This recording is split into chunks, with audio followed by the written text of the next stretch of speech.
السلام عليكم ورحمة الله وبركاته. الحمد لله رب العالمين. اللهم صل وسلم وبارك على رسولك وحبيبك سيدنا محمد وعلى آل وأصحاب سيدنا ومولانا محمد. رب اشرح لي صدري ويسر لي أمري واحلل عقدة من لساني يفقهوا قولي. أريد إلا الإصلاح ما استطعت وما توفيقي إلا بالله عليه توكلت وإليه أنيب. أعوذ بالله من الشيطان الرجيم.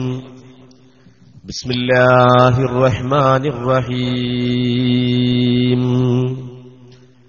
قل إن كنتم تحبون الله فاتبعوني يحببكم الله ويغفر لكم ذنوبكم والله غفور رحيم. قل أطيعوا الله والرسول فإن تولوا فإن الله لا يحب الكافرين. صدق الله مولانا العظيم وصدق وبلغ رسوله النبي الكريم. وقال نبينا محمد صلى الله عليه وسلم: إذا ظهر البدع وسكت العالم فعليه لعنة الله.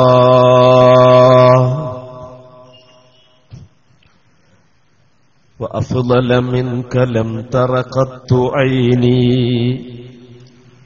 وأجمل منك لم تلد النساء. خلقت مبرأ من كل عيب كأنك قد خلقت كما تشاء. قيامي للعزيز علي فرض وترك الفرض ما هو مستقيم.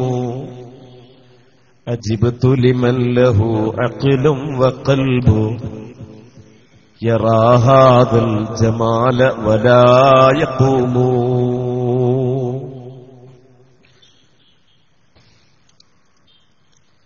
ഈ മഹത്തായ ആദർശ സമ്മേളനത്തിന്റെ അധ്യക്ഷൻ പ്രിയങ്കരനായ ഷമ്മാസ് ഹുദവി, അതുപോലെ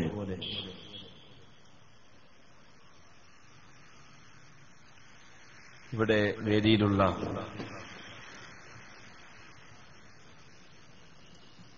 Abdul Jabbar Anwari, Suhail Faizy, Haris Musliyar, Noufal Baqavi, K Abdulla Musliyar, P K Muhammad Hasan Darimi, Abdul Razak Darimi, Basheer Darimi ഉൾപ്പെടെ ഈ മഹത്തായ സദസ്സിൽ സംഗമിച്ച പ്രിയപ്പെട്ട പണ്ഡിത സുഹൃത്തുക്കളെ, നാട്ടുകാരെ, കാരണവന്മാരെ, രക്ഷിതാക്കളെ, യുവാക്കളെ, പ്രിയപ്പെട്ട സഹോദരങ്ങളെ, ശ്രോതാക്കളെ, Samastha Kerala Islamic class room സംവിധാനത്തിലൂടെ ഈ ശബ്ദവും ദൃശ്യവും തത്സമയം ശ്രദ്ധിച്ചുകൊണ്ടിരിക്കുന്ന ലോകത്തിന്റെ എല്ലാ ഭാഗത്തുമുള്ള പ്രിയപ്പെട്ട മലയാളി സമൂഹം, വൈകുന്നേരം മുതൽ ആരംഭിച്ച നമ്മുടെ ഈ പരിപാടിയുടെ മഗ്‌രിബിന് ശേഷമുള്ള വിശദീകരണത്തിലാണ് നമ്മളെല്ലാവരും ഒരുമിച്ച് കൂടിയിട്ടുള്ളത്. അല്ലാഹു സുബ്ഹാനഹു വ തആല ഇത് നമ്മിൽ നിന്ന് ഖബൂലാക്കുകയും ഇതിന്റെ പിന്നിൽ പ്രവർത്തിച്ച മുഴുവൻ ആളുകൾക്കും റബ്ബ് തആല, റബ്ബുൽ ഇസ്സത്ത്, വണ്ണമായ പ്രതിഫലം രണ്ട് വീട്ടിലും പ്രദാനം ചെയ്യുകയും ചെയ്യുമാറാവട്ടെ. ഈ പ്രവർത്തനം, ഈ ശബ്ദവും ഈ സംഗമവും മറുനാടുകളിലേക്ക് എത്തിച്ചുകൊണ്ടിരിക്കുന്ന നമ്മുടെ സമസ്ത കേരള ഇസ്ലാമിക് ക്ലാസ് റൂമിന്റെ പ്രവർത്തകരായ എന്റെ പ്രിയപ്പെട്ട സഹപ്രവർത്തകന്മാർ സുഹൈർ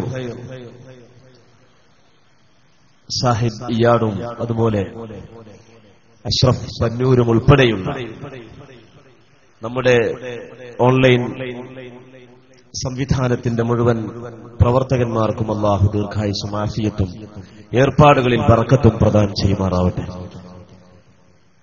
സത്യം ഉൾക്കൊള്ളാൻ, സത്യത്തിനെതിരെയുള്ള എല്ലാ ദുഷ്പ്രചാരണങ്ങളും മനസ്സ വാച കർമ്മണ തള്ളിക്കളഞ്ഞുകൊണ്ട് ഉത്തമമായ ജീവിതം നയിക്കാനും ആഖിറം നന്നാവാനും അല്ലാഹു സുബ്ഹാനഹു വ തആല നമുക്ക് തൗഫീഖ് ചെയ്യുമാറാവട്ടെ.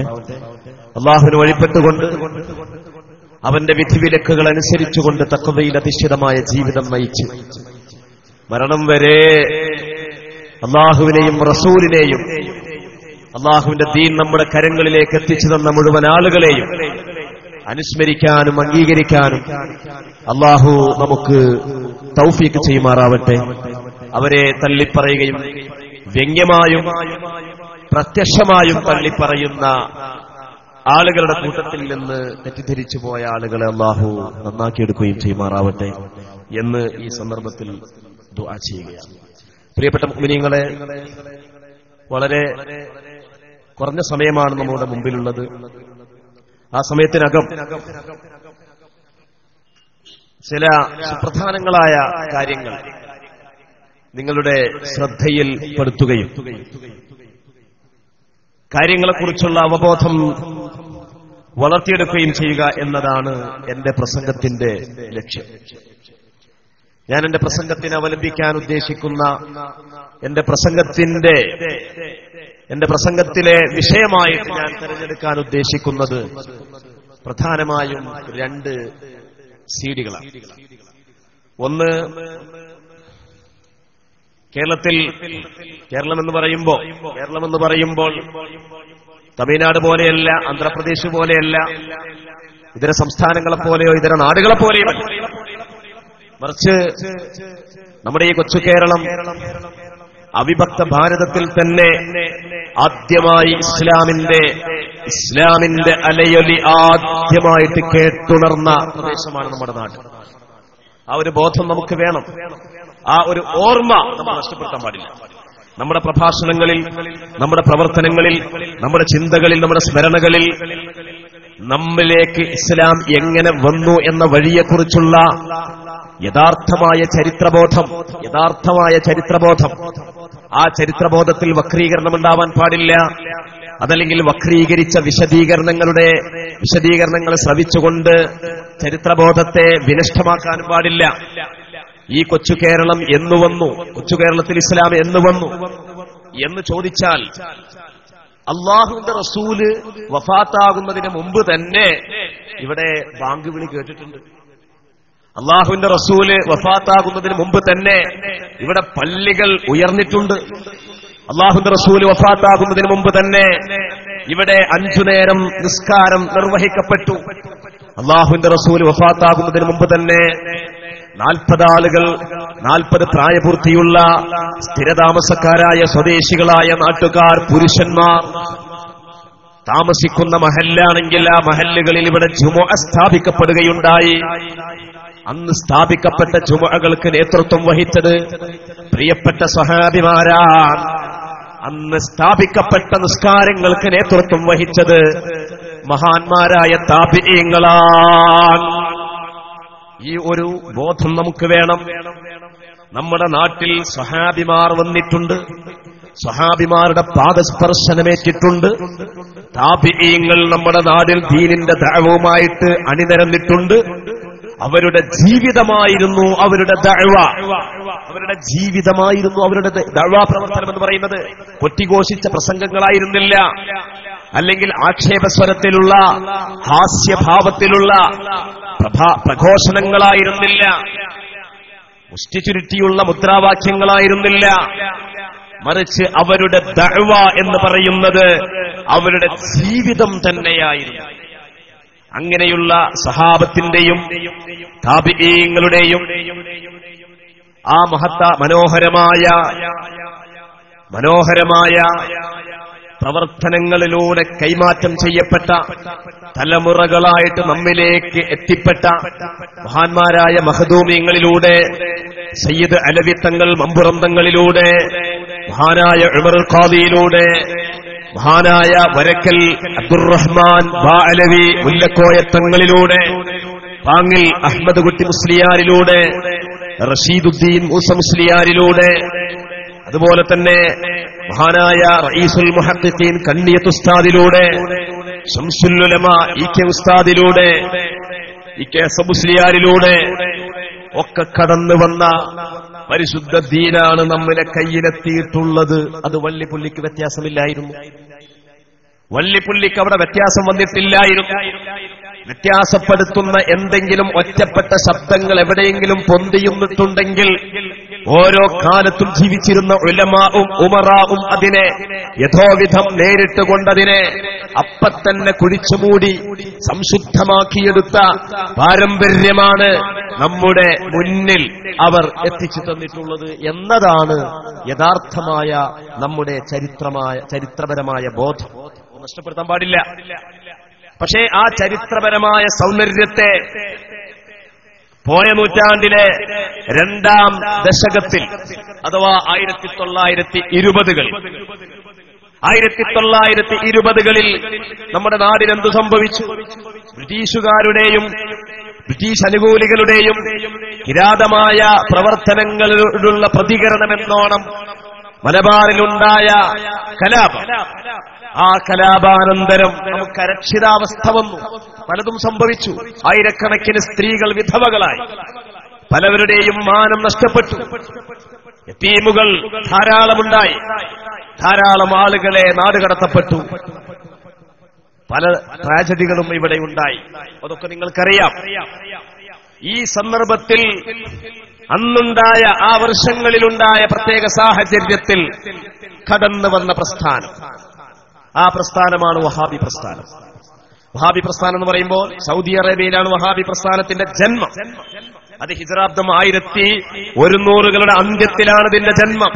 1200കളുടെ ആദ്യത്തിലും 100കളുടെ അന്ത്യത്തിലുമായി ജന്മമെടുത്ത വഹാബി പ്രസ്ഥാനം പുത്തൻ ചിന്താഗതിയുമായി പുത്തൻ ആശയവുമായി കടന്നുവരികയും ആ പ്രസ്ഥാനം പിന്നീട് ഈജിപ്തിലേക്ക് അതിന്റെ ചില വിത്തുകൾ അവിടെ മുളക്കുകയും അവിടെ വെച്ചുകൊണ്ടതിനെ പരിഷ്കരിക്കപ്പെടുകയും ചെയ്തതിനു ശേഷം അവിടെ നിന്നാണ് നേരെ സൗദി അറേബ്യയിൽ നിന്ന് ഇങ്ങോട്ട് പോകുന്നതല്ല.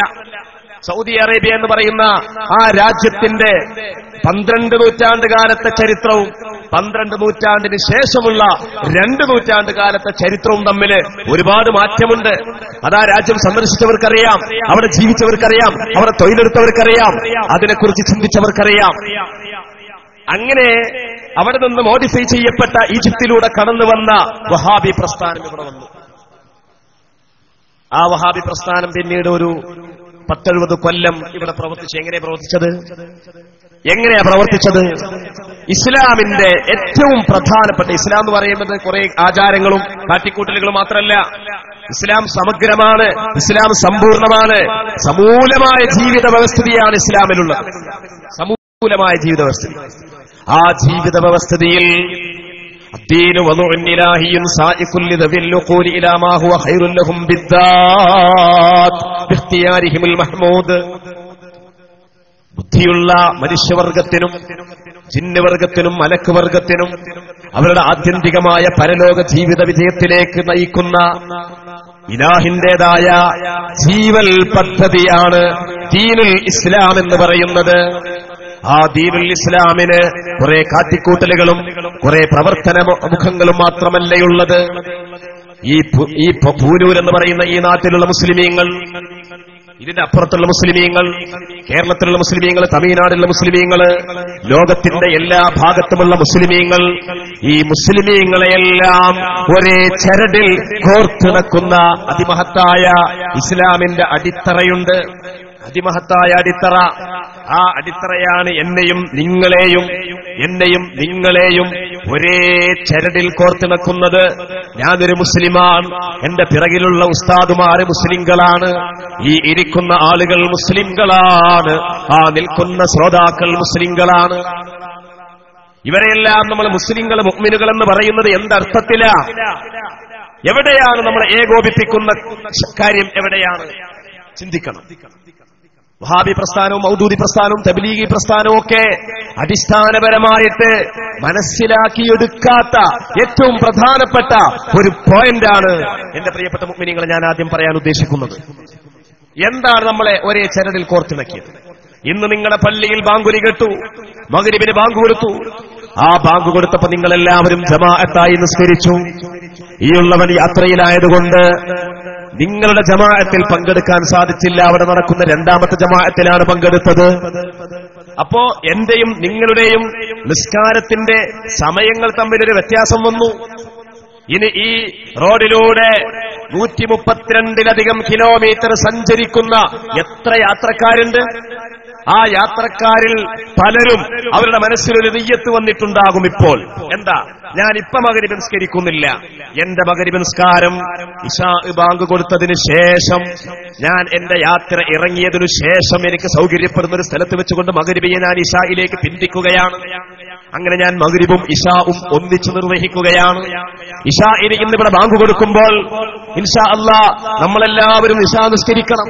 നമ്മൾ നമ്മുടെ പ്രസംഗം കഴിഞ്ഞിട്ട് ഇശാ നിസ്കരിക്കാതെ കിടന്നുറങ്ങുന്ന അവസ്ഥ ആദ്യം എനിക്കുണ്ടാവാൻ പാടില്ല. അതുപോലെ നിങ്ങൾക്കും ഉണ്ടാവാൻ പാടില്ല എന്ന് ഞാൻ ഉണർത്താൻ ഉദ്ദേശിക്കുകയാണ്. അപ്പൊ നമ്മളൊക്കെ ഇശാ നിസ്കരിക്കും, ജമാഅത്തായിട്ട് നിസ്കരിക്കും. ജമാഅത്തിന് സൗകര്യപ്പെടാത്ത ആളുകൾ ഒറ്റയ്ക്ക് നിസ്കരിക്കും. എത്ര റക്അത്താ നിസ്കരിക്കുക? എത്ര റക്അത്താണ് നമ്മൾ നിസ്കരിക്കാൻ പോകുന്നത്? നമ്മൾ 4 റക്അത്താണ് നിസ്കരിക്കാൻ പോകുന്നത്. പക്ഷേ ഈ റോഡിലൂടെ യാത്ര ചെയ്യുന്ന 132 കിലോമീറ്ററുകൾ സഞ്ചരിക്കുന്ന ഒരു യാത്രികനെ സംബന്ധിച്ചിടത്തോളം അവൻ 2 റക്അത്ത് നിസ്കരിച്ചാൽ മതി, അല്ലേ? അവൻ 2 റക്അത്ത് നിസ്കരിച്ചാൽ മതി. അതുപോലെ നമ്മുടെ നാട്ടിലുള്ള നമ്മുടെ സഹോദരിമാർ, ഉമ്മമാർ, പെങ്ങന്മാർ, അവർക്കിന്ന് ഇശാഇന് ബാങ്ക് കൊടുക്കുമ്പോൾ പുരുഷരായ നമ്മളോട് അല്ല പറയാ നിസ്കരിക്കടാ, ഇല്ലെങ്കിൽ നിന്റെ ആഖിബത്ത് മോശമാകും എന്ന അല്ലാഹുവിന്റെ തക്ലീഫ് നമ്മുടെ മുമ്പിൽ വരുമ്പോൾ, അതേസമയത്ത് നമ്മുടെ സഹോദരിമാരോ, അവരിൽപ്പെട്ട നല്ലൊരു ശതമാനം ആളുകൾക്കും നിസ്കരിക്കാൻ പാടില്ല, നിസ്കരിക്കൽ നിഷിദ്ധമായിരിക്കും, നിസ്കരിച്ചാൽ കുറ്റം. അതല്ലേ രസം? നാം നിസ്കരിച്ചിട്ടില്ലെങ്കിൽ ശിക്ഷ, അവരോ നിസ്കരിച്ചാൽ ശിക്ഷ. അപ്പോ നമ്മുടെ ഈ ആചാരങ്ങളിൽ നിസ്കാരം, നോമ്പ്, ഹജ്ജ്, സക്കാത്ത്, സുന്നത്ത് നിസ്കാരം, സാമൂഹിക പ്രവർത്തനങ്ങള്, പ്രസംഗങ്ങള്, ഇങ്ങനെയുള്ള പല പ്രവർത്തനങ്ങളും ആളുകളുടെ അവസ്ഥയ്ക്കനുസരിച്ച് മാറ്റമുണ്ടാകും, ആളുകളുടെ സൗകര്യമനുസരിച്ച് മാറ്റമുണ്ടാകും. പക്ഷേ അങ്ങനെയുള്ള ഒരു മാറ്റത്തിനും വിധേയമാവാതെ എന്റെ മനസ്സിലും നിങ്ങളുടെ മനസ്സിലും സകലരുടെ മനസ്സിലും എല്ലാവരുടെയും ഹൃദയത്തിൽ ഒരുപോലെ ഉറപ്പിച്ചു വെക്കേണ്ടുന്ന ഇസ്ലാമിന്റെ അടിത്തറയായ ഈമാൻ കാര്യങ്ങൾ, മദ്രസയിൽ നമ്മൾ പഠിച്ച ഈമാൻ കാര്യങ്ങളില്ലേ? അല്ലാഹുവിലുള്ള വിശ്വാസം, അവന്റെ റസൂലിലുള്ള വിശ്വാസം, പരലോകത്തിലുള്ള വിശ്വാസം, മലക്കുകളിലുള്ള വിശ്വാസം, അതുപോലെ അന്ത്യനാളിലുള്ള വിശ്വാസം, ഖദറിലുള്ള വിശ്വാസം, ഇങ്ങനെ ഇസ്ലാമിന്റെ ഏറ്റവും അടിത്തറയായ അഖീദ എന്നാണ് നമ്മളതിൽ പറയാറുള്ളത്. അഖീദയുടെ പുസ്തകം, അഖീദയുടെ ക്ലാസ്, അഖീദയുടെ വിശദീകരണം എന്നൊക്കെ നമ്മൾ പറയാറില്ലേ? അത് നമ്മുടെ കൽബിലാ ഉണ്ടാവുക. അത് നോക്കിയാൽ കാണൂല, അത് കാതുകൊടുത്താൽ കേൾക്കില്ല, അത് ഹൃദയമാണതിന്റെ കേന്ദ്രം. ഖുർആൻ പറഞ്ഞില്ലേ, ഉലൈക കതബ ഫീ ഖുലൂബിഹിമുൽ ഈമാൻ, കൽബിലാണ് ഈമാൻ ഉറപ്പിക്കേണ്ടത്. വലമ്മാ യദ്ഖുലുൽ ഈമാനു ഫീ ഖുലൂബിക്കും, കൽബിലാണ് ഈമാൻ പ്രവേശിക്കേണ്ടത്. ആ ഈമാനിന്റെ ഏറ്റവും സുപ്രധാനവും അടിത്തറയുമായ തൗഹീദ്. എന്താ തൗഹീദ്? എന്താ തൗഹീദ് എന്ന ചോദ്യത്തിന്റെ മറുപടി അറിയാത്ത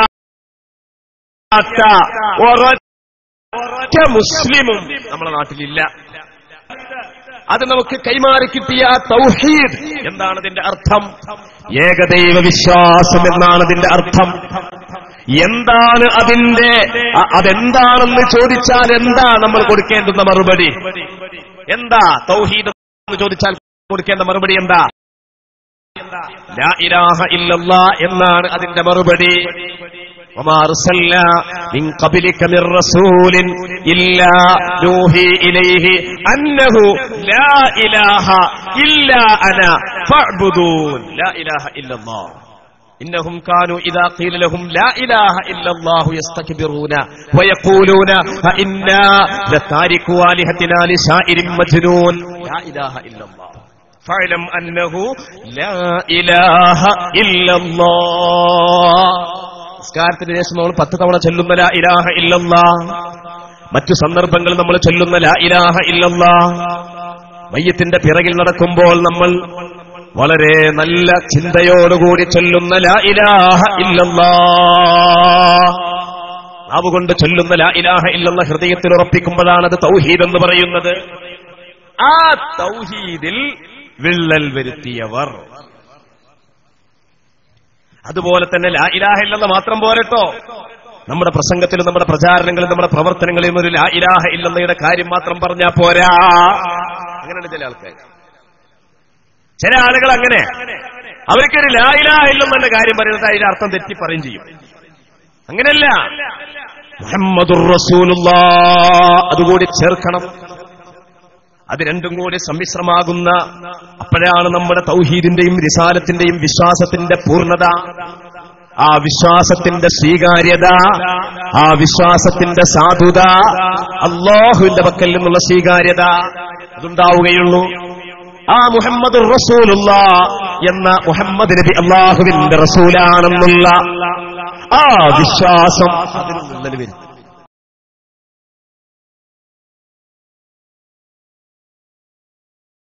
രണ്ടും അങ്ങട്ട് വഹാബി പ്രസ്ഥാനം. ആ വഹാബി പ്രസ്ഥാനത്തെ അനുകരിച്ചുകൊണ്ട് 940കളില് മൗദി പ്രസ്ഥാനം വന്നു. 960കളിൽ കേരളത്തിൽ തബ്ലീഗ് ജമാഅത്തിന്റെ പ്രസ്ഥാനവും വന്നു.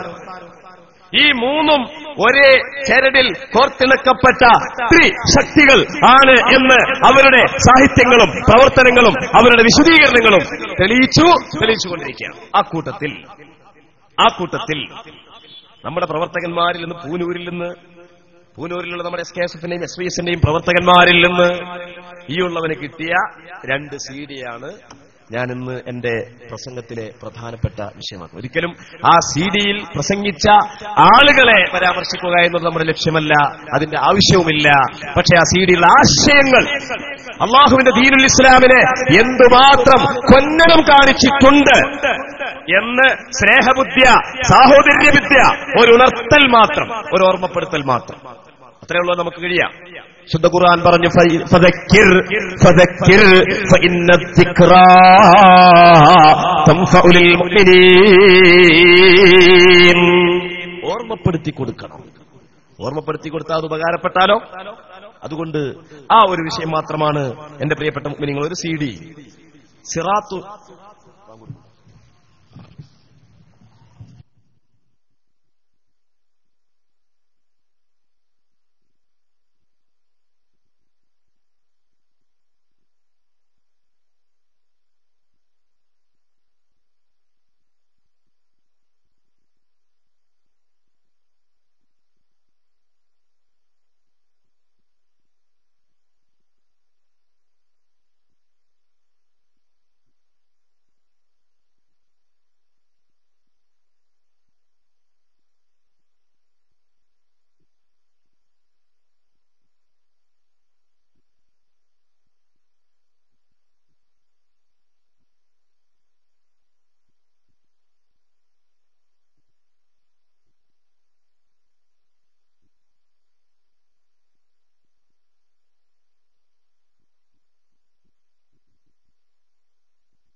ബഹുമാനികളെ, ബാങ്ക് കൊടുത്തു.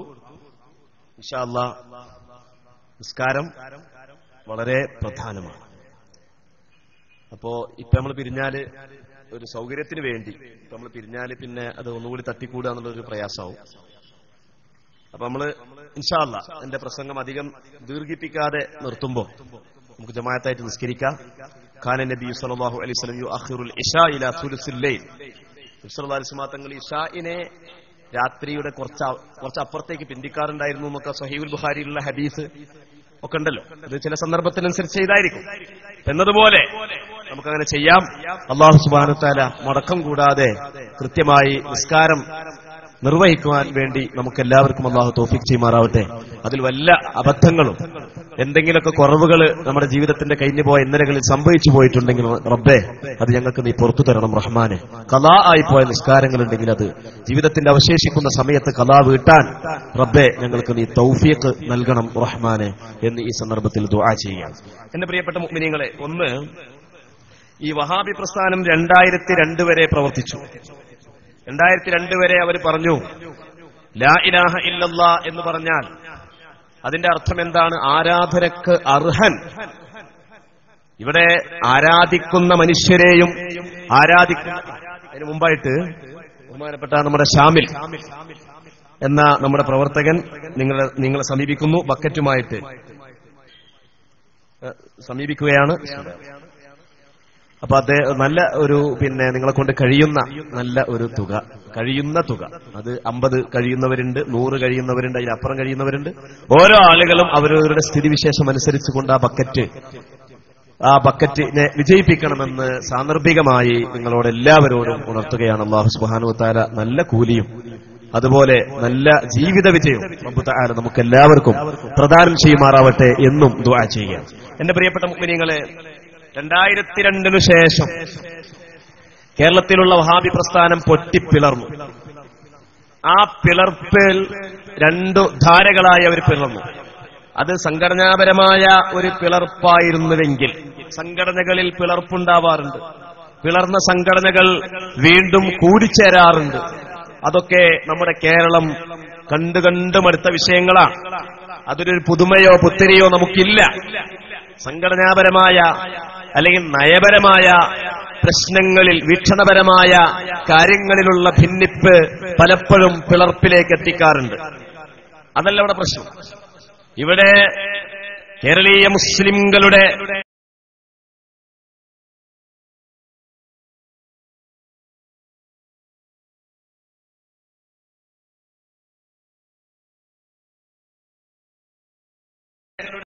പാരമ്പര്യത്തിലെ തൗഹീദ് അഭൗമമായ അല്ലാഹുവോട് മാത്രം എന്നതിന്റെ അർത്ഥം എന്ന് പറയുന്ന ഒരു ടീമായിട്ടാണ് അവർ വന്നത്. മുഹമ്മദ് നബിയുടെ റിസാലത്ത് എന്ന് പറഞ്ഞാൽ 40 വയസ്സ് മുതൽ 63 വയസ്സുവരേക്കുമുള്ള 23 കൊല്ലത്തെ ആ ഔദ്യോഗികമായ ചുമതലയുടെ നിർവഹണം, ഇത് മാത്രമാണ് ആ റിസാലത്തിൽ അടങ്ങിയിട്ടുള്ളത്. അതിന്റെ മുമ്പോ അതിന്റെ ശേഷമോ പിന്നെ മുഹമ്മദ് നബിക്കായിട്ട് പ്രത്യേകിച്ചൊന്നുമില്ല. അതിന്റെ ഭാഗമായിട്ടാണ് അവര് ഈ നബിയുടെ ജന്മദിനത്തെ അതിനൊരു അഹമ്മിയത്തില്ല, അല്ലെങ്കിൽ അതിനൊരു പ്രസക്തിയില്ല എന്ന് അവർ പറഞ്ഞുകൊണ്ടിരിക്കുന്നത്. ജനിക്കാന്ന് പറഞ്ഞാൽ ഒരു ഉമ്മാന്റെ വയറ്റുന്ന് പോരുകയെന്നല്ലേ? ആ പോരലിൽ എന്തിരിക്കുന്നു? അത് ഞാനും പോന്നിട്ടില്ലേ, നിങ്ങളും പോന്നിട്ടില്ലേ, മുഹമ്മദ് നബിയും പോന്നു എന്നല്ലാതെ അതിനപ്പുറം അതിലൊന്നുമില്ല എന്ന തരത്തിൽ കേവലം 23 കൊല്ലത്തെ ഒരു റിസാലത്തുൻ നുബുവത്തും അതിനപ്പുറം അല്ലാഹുവിന്റെ റസൂലിനൊന്നുമില്ല, അതിനപ്പുറവും അതിന്റെ ഇപ്പുറവും ഒന്നുമില്ല എന്ന് പറഞ്ഞുകൊണ്ട് അല്ലാഹുവിന്റെ റസൂലിന്റെ റിസാലത്തിന്റെ വിശാലമായ അതിന്റെ തലത്തിൽ നിന്ന് കേവലം 23 കൊല്ലം മാത്രമാക്കി ചുരുക്കിയെടുത്ത വഹാബി പ്രസ്ഥാനം ഇതേ പേരിൽ തന്നെ 2ആയിട്ടാണ് പിളർന്നു. പിന്നെ ആ പിളർപ്പ് അപങ്കുരം തുടർന്ന് ഇപ്പൊ 2 ആണോ 20 ആണോ 200 ആണോ 2000 ആണോ? അത് പിളരുന്നവരോട് ചോദിക്കല്ലാതെ മറ്റുള്ളവരോട് ചോദിച്ചാൽ എനിക്കോ നിങ്ങൾക്കോ മറുപടി പറയാൻ പറ്റാത്ത വിധം കാര്യങ്ങൾ സങ്കീർണമായിക്കൊണ്ടിരിക്കുകയാണ്. അപ്പൊ അതിൽപ്പെട്ട ഒരു വിഭാഗത്തിന്റെ ആളായ ഹുസൈൻ സലഫി എന്ന് പറയുന്ന ആളുടെ സിറാത്തുൽ മുസ്തഖീം എന്ന് പറയുന്ന ഒരു CD. ആ CD വീട് വീടാന്തരം കയറി കൊടുക്കുകയാണത്രേ.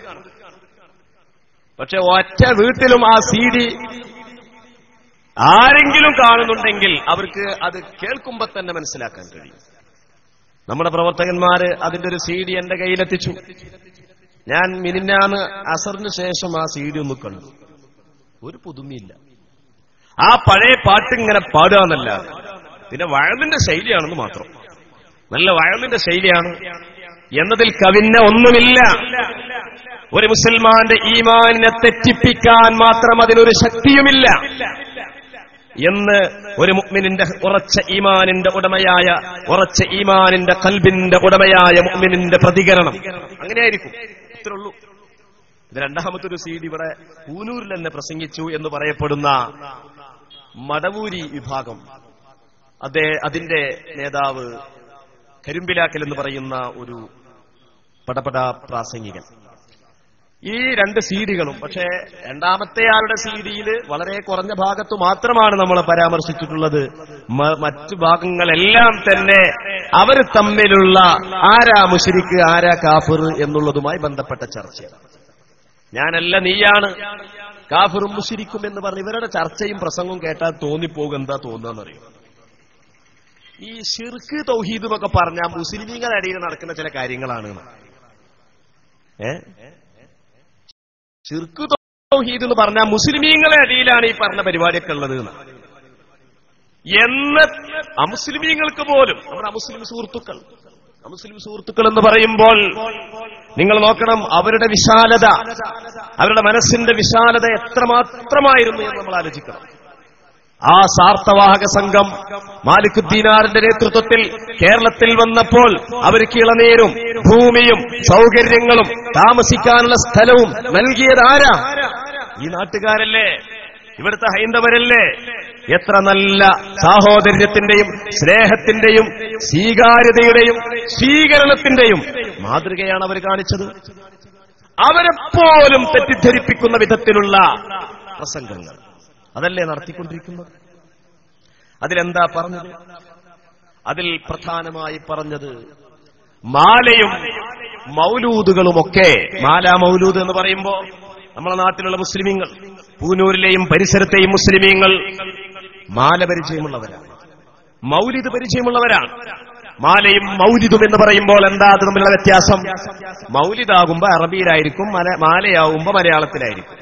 എഴുതിയത് അറബി ലിഖിതത്തിൽ എഴുതിയിട്ടുണ്ടാകുമെന്ന് മാത്രം, പക്ഷേ ഭാഷ മലയാളമായിരിക്കും. അതാണ് മാല എന്ന് പറയുന്നത്. രണ്ടിന്റെയും ഉള്ളടക്കം എന്താണ്? മങ്കൂസ് മൗലിദ് എടുക്കുക. എന്താണ് മങ്കൂസ് മൗലിദിലുള്ളത്? തുടക്കം തന്നെ എങ്ങനെയാ? ബിസ്മില്ലാഹിർ റഹ്മാനിർ റഹീം.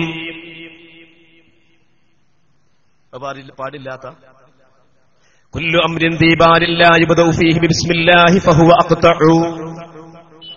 ഏതൊരു നല്ല കാര്യത്തിന്റെയും സമാരംഭം ബിസ്മി കൊണ്ടായിരിക്കണം.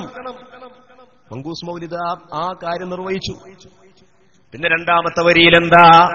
സുബ്ഹാനല്ലദീ അത്ലഅ ഫീ ശഹരി റബീഇൽ അവ്വലി ഖമറ നബിയിൽ ഹുദാ വഔജദ നൂറഹു ഖബല ഖൽഖിൽ ആലമി വസമ്മാഹു മുഹമ്മദാ.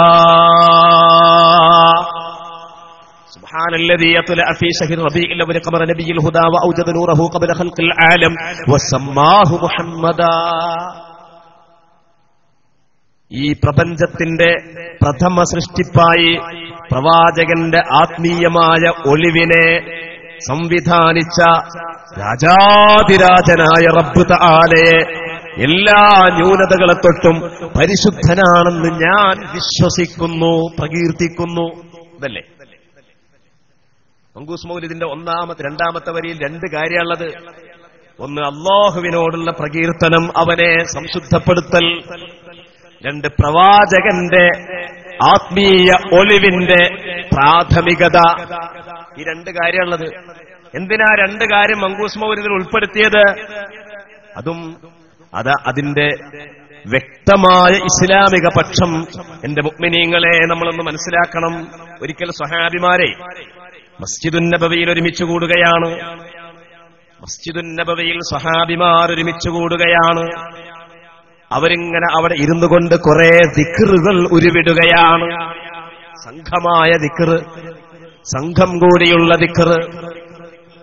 അത് റസൂല് കണ്ടിട്ടില്ലായിരുന്നു, റസൂലിന്റെ നിർദ്ദേശപ്രകാരമല്ലായിരുന്നു. അങ്ങനെ റസൂൽ ആ മസ്ജിദുൻ നബവിയിലേക്ക് കടന്നു വരുമ്പോൾ ഈ രംഗം കാണുകയാണ്. وإن رسول الله صلى الله عليه وسلم خرج على حلقة من أصحابه.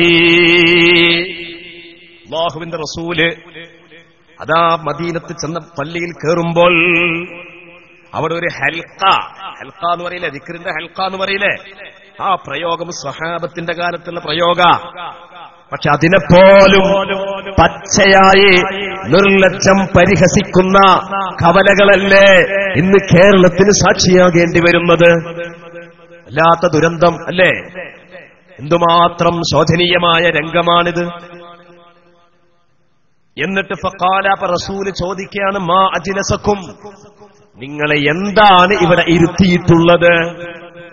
ഖാലൂ, സഹാബത്തിന്റെ മറുപടിയാണ്, ജലസ്നാ നദ്കുറുല്ലാഹ അസ്സ വജല്ല വനഹ്മദുഹു അലാ മാ ഹദാനാ ലിൽ ഇസ്ലാമി വമന്ന അലൈനാ ബികാ.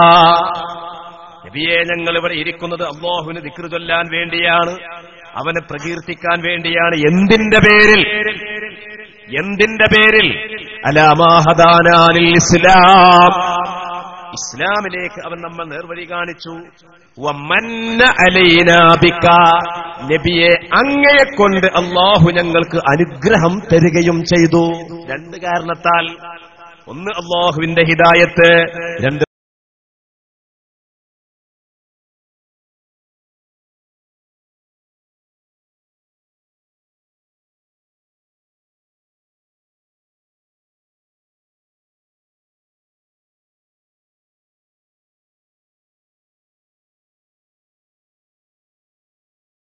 റസൂലിന്റെ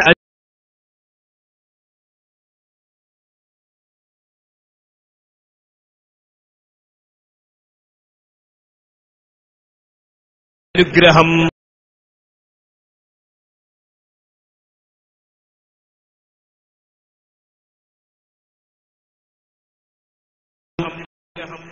അപ്പൊ റസൂലിന്റെ അനുഗ്രഹത്തിന്റെ ശുക്രെന്ന നിലക്ക് ദിക്ർ ചൊല്ലുക എന്നത് സ്വഹാബത്തിന്റെ മാതൃകയാണ്, അദിയോ ചെയ്തതാണ്. അതെന്താ അങ്ങനെ? ദിക്ർ, സ്വലാത്ത്, ദുആ, ഇത്തരം കാര്യങ്ങൾ ഒന്നുകൂടി എന്റെ സദസ്സ് ശ്രദ്ധിക്കണം. ധാരാളം തെറ്റിദ്ധാരണകൾ ഈ വിഷയത്തിൽ നടക്കുകയാണ്. ഞാൻ നേരത്തെ സൂചിപ്പിച്ച പ്രാസംഗികൻ പറഞ്ഞു, അയാൾ പറയാണ് ഞാരിയത്തു സ്വലാത്ത് ഇസ്ലാമിലില്ല. അയാളെ പ്രസാരണം ഞാരിയത്തു സ്വലാത്ത് ഹദീസിന്റെ കിതാബുകളിലില്ല എന്നാണ്. ഇവിടെയാണ് ഇസ്ലാമിന്റെ ഏറ്റവും മർമ്മമായ ഒരു പോയിന്റിൽ. സ്വലാത്ത് ചൊല്ലാന്ന് പറഞ്ഞാൽ എന്താ? സൂറത്തുൽ അഹ്സാബിൽ അല്ലാഹു തആല പറഞ്ഞു, ഇന്നല്ലാഹ വ മലായികതുഹു അലൈഹി വസല്ലിമു തസ്ലീമാ. അല്ലയോ മുഅ്മിനീങ്ങളെ, നിങ്ങൾ റസൂലിന്റെ മേൽ സലാത്ത് അല്ലേ? അതിന്റെ അറബി ഭാഷ സാഹിത്യം അറിയുന്ന ആളുകൾക്കൊക്കെ അറിയാം. നേരത്തെ നമ്മുടെ ദാരിമി ഉസ്താദിന്റെ പ്രസംഗം ഞാൻ കേട്ടു. ആ പ്രയോഗം അറിയുന്ന ആളുകൾക്ക് എങ്ങനെയും ചൊല്ലാം. അവിടെ ഇന്നതേ ചൊല്ലാവൂ എന്നൊരു നിയമമില്ല. ചോദ്യം ചോദിച്ചു ഞാൻ അദ്ദേഹത്തോട്, ലളിതമായ തിരിച്ചൊരു ചോദ്യം ചോദിച്ചു. ഇങ്ങോട്ടുള്ള ചോദ്യങ്ങൾക്ക് അങ്ങോട്ടുള്ള ചോദ്യങ്ങളെ കൊണ്ട് നമ്മൾ നേരിട്ടാൽ ചോദിക്കുന്നവർ ഉത്തരം പറയുന്നതിന് മുമ്പായിട്ട് ഒരു ചെറു ചോദ്യം അങ്ങോട്ട് ചോദിക്കണം. അങ്ങനെ ഒരു ചോദ്യം അങ്ങോട്ട് ചോദിക്കുമ്പോൾ ഉണ്ടാകുന്ന പ്രതികരണം എന്തോ അതായിരിക്കും ഇതിന്റെയും ഉത്തരം. ഞാൻ ചോദിച്ചു, ശരി, ഞാരിയത്ത് സ്വലാത്തിനെ പറ്റിയല്ലേ നിങ്ങളുടെ ചോദ്യം? അതെ. എന്നാൽ ഞാൻ തിരിച്ചൊരു ചോദ്യം ചോദിക്കട്ടെ. സല്ലല്ലാഹു അലാ മുഹമ്മദ് സല്ലല്ലാഹു അലൈഹി വസല്ലം അല്ലാഹുമ്മ സല്ലി അലാ മുഹമ്മദ് യാ റബ്ബി സല്ലി അലൈഹി വസല്ലം. ഈ സ്വലാത്ത് ചൊല്ലാൻ പറ്റുമെന്ന് ചോദിച്ചു. അത് പറ്റും, ഒരു കുഴപ്പമൊന്നുമില്ല. അപ്പൊ ഞാൻ ചോദിച്ചു, അതിന് കുഴപ്പമില്ലെങ്കിൽ അത് ഏത് കിതാബിലുള്ളതെന്ന് ചോദിച്ചു. ഏത് കിതാബിലുള്ളത്? അദ്ദേഹം പറഞ്ഞു അതൊരു കിതാബിലില്ല. ആഹാ, അപ്പൊ കിതാബിലില്ലെങ്കിൽ നിങ്ങൾ ചെല്ലിയത് പറ്റുന്നു പറഞ്ഞതോ? ഉത്തരം മുട്ടി. രണ്ടാമത് ഞാൻ മറ്റൊരു ചോദ്യം ചോദിച്ചു. ഇത് കേരളത്തിലുള്ള വഹാബി പ്രസ്ഥാനത്തിന്റെ മദ്രസകളിൽ പഠിപ്പിക്കുന്ന ഒരു പുസ്തകമാണ്. ഇങ്ങനെയുള്ള അവരുടെ സകല പുസ്തകങ്ങളിലും അതിന്റെ ആദ്യ പേജിൽ കൊടുത്ത ഒരു സ്വലാത്തുണ്ട്. ഈ സ്വലാത്ത് വസ്സലാത്തു വസ്സലാമു അലാ മൻ ലാ നബിയ്യ ബഅദ വആലിഹി വസഹ്ബിഹി അജ്മഈൻ. ഈ സ്വലാത്ത് ഏത് കിതാബിലാ ഉള്ളത്? ബുഖാരിയിലുണ്ടോ? മുസ്ലിമിലുണ്ടോ? പറ. നിങ്ങൾ അംഗീകരിക്കുന്നുവെന്ന് പറയുന്ന ഏത് കിതാബിലുണ്ട്? ഖുർആനിന്റെ ഏത് ആയത്തിലുണ്ട്? ചോദ്യങ്ങളെ നമുക്ക് ചോദിച്ചൂടെ? ഇബ്രാഹിം നബി ചൊല്ലിയിട്ടുണ്ടോ? ആദം നബി ചൊല്ലിയിട്ടുണ്ടോ? ഈസാ നബിയും മൂസാ നബിയും മുഹമ്മദ് നബിയും നടത്തിയിട്ടുണ്ടോ? അവർക്കൊന്നും പരിചയമില്ല. അതുകൊണ്ട് ഈ സ്വലാത്ത് ചൊല്ലുകയും ചൊല്ലിപ്പിക്കുകയും ചെയ്തുകൊണ്ടിരിക്കുന്ന കേരളത്തിലുള്ള 10,000 മുജാഹിദുകൾ ഇതാ നരകത്തിലേക്ക് പോയിരിക്കുന്നു എന്ന് നമ്മൾ പ്രസംഗിക്കുമോ? ആ അബദ്ധവും ആ വിഡ്ഢിത്വവും നമ്മൾ പറയില്ല. കാരണം സ്വലാത്ത് എന്താ? നബിയുടെ മേലിൽ നീ സ്വലാത്ത് വർഷിപ്പിക്കണേ എന്ന് മലയാളത്തിൽ ഞാൻ പറഞ്ഞു. അത് സ്വലാത്തല്ലേ? അതുപോലെ തന്നെ ദുആ, ദിക്ർ, ഇത്തരം കാര്യങ്ങൾ, ദിക്ർ, സ്വലാത്ത്, ദുആ, സദഖ,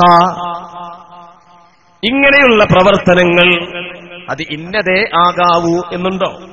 അല്ലാഹുവിന്റെ റസൂൽ ഒരിക്കൽ പറയാണ്. എന്താ പറയുന്നത്? നീ നിന്റെ ഭാര്യയ്ക്ക് അവളുടെ സന്തോഷത്തിന് വേണ്ടി അവരുടെ വായിലേക്ക് നീ നൽകുന്ന ഒരു പിടി ഭക്ഷണ പദാർത്ഥം പോലും നിന്റെ സദഖയാ എന്നുള്ള റസൂൽ പഠിപ്പിക്ക. അപ്പൊ ഒരു മുജാഹിദ് പെണ്ണെട്ടി അങ്ങനെ ആ പെണ്ണുമായിട്ട് ഇങ്ങനെ സല്ലപിച്ചിരിക്കുമ്പോൾ അവരെ സന്തോഷിപ്പിക്കണമെന്ന് തോന്നി.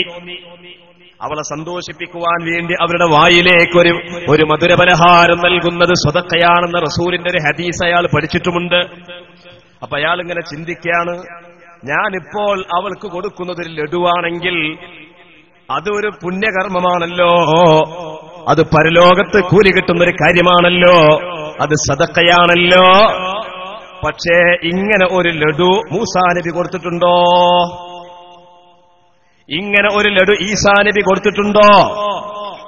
ഇങ്ങനെ ഒരു ലഡു മുഹമ്മദ് നബി കൊടുത്തിട്ടുണ്ടോ? പോട്ടെ, ഖുലഫാഉർ റാഷിദീങ്ങൾ കൊടുത്തിട്ടുണ്ടോ?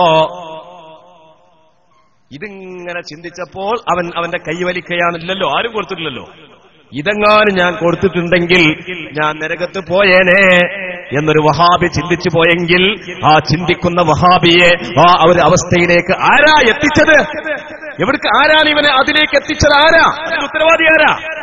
ഈ പ്രാസംഗികരല്ലേ? ഈ കവല പ്രാസംഗികർ നിഷ്പക്ഷമായി നമ്മൾ ആലോചിക്കേണ്ടതല്ലേ? ഇനി മൂന്നാമത്തത് ദുആ. ഖുർആൻ പറയാണ്, ഉദ്ഉനി അസ്തജിബ് ലക്കും അദ്ദുആഉ മുഖുൽ ഇബാദ. ഉദ്ഉനി അസ്തജിബ് ലക്കും അത് ഖുർആനാണ്, അദ്ദുആഉ മുഖുൽ ഇബാദ അത് ഹദീസാണ്. രണ്ടും കൂടി ഒന്നാണ് വിചാരിക്കണ്ട. അപ്പൊ ദുആർക്ക പരലോകത്ത് ഏറ്റവും പുണ്യം കിട്ടുന്ന കാര്യമാണ് ദുആ. ആർക്കറിയാത്തത്? അപ്പൊ ഒരാൾ മരത്തുമ്മ കയറി, ഒരു വഹാബിയ കയറിയത് കേട്ടോ. അയാൾ മരത്തും വന്ന് പെട്ടെന്ന് കാല് വഴുതിക്കാണ് നിലത്തേക്ക് ഇങ്ങോട്ട് വീഴാണ്. ഏതായാലും മുഹയ്യദ്ദീൻ ഷെയ്ഖിനോടും മുഹമ്മദ് നബീനോടൊന്നും പറയാൻ പറ്റൂലല്ലോ.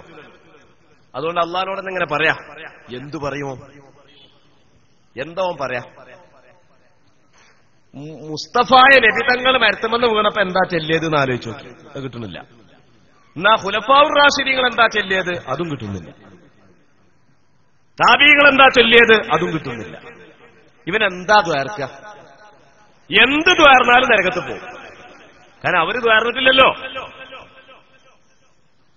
അപ്പൊ ഈ തരത്തിലുള്ള വിഡ്ഢിത്തങ്ങൾ വിളംബരപ്പെടുത്തുക.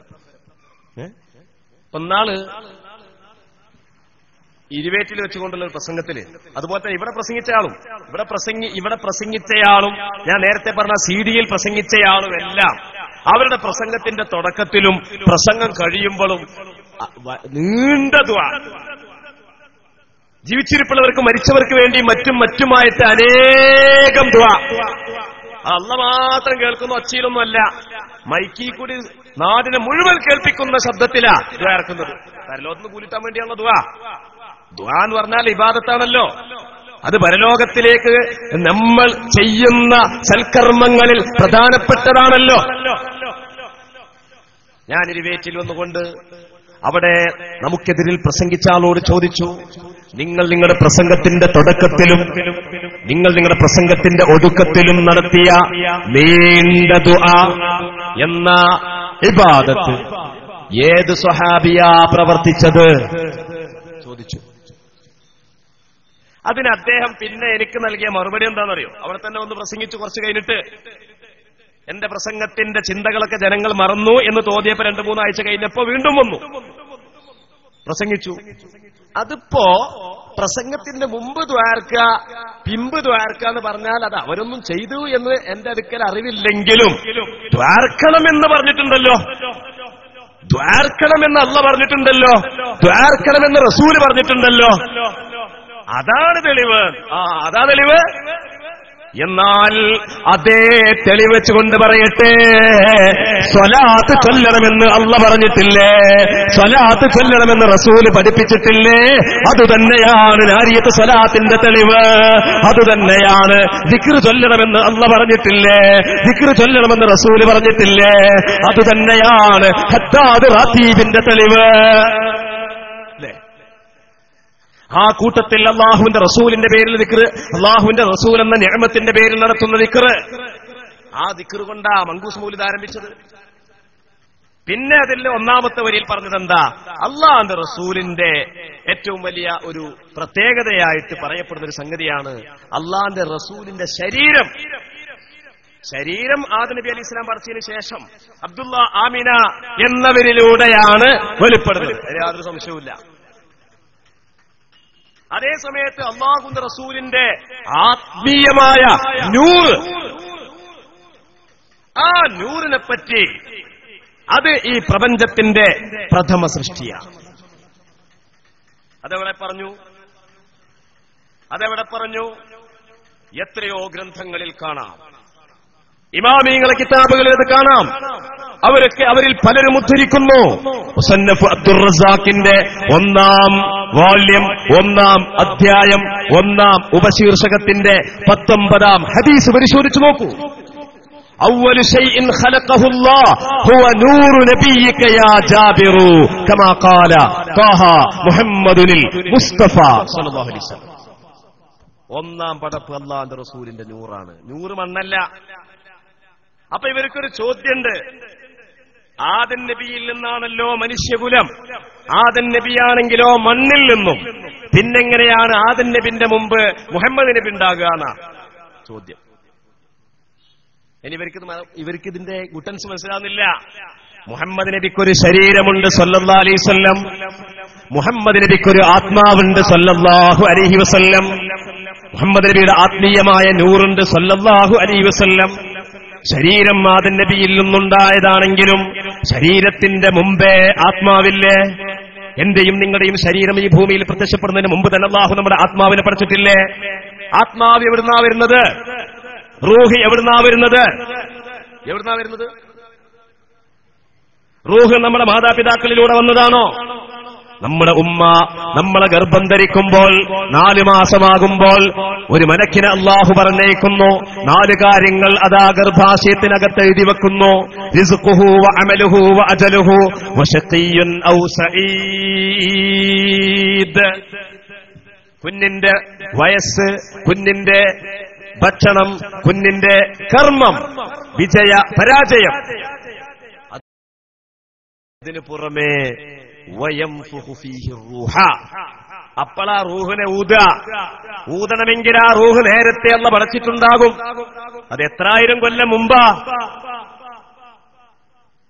എന്നിട്ട് ഈ വിവരമൊന്നും ആലോചിക്കാതെ ആദം നബി മണ്ണിൽ നിന്നല്ലേ, മണ്ണിൽ നിന്ന് പോകുന്ന ആദം നബിയിൽ നിന്നല്ലേ നമ്മളും മുഹമ്മദ് നബിയും ഒക്കെ, പിന്നെ എങ്ങനെയാ ആദം നബിയുടെ മുമ്പ് മുഹമ്മദ് നബി?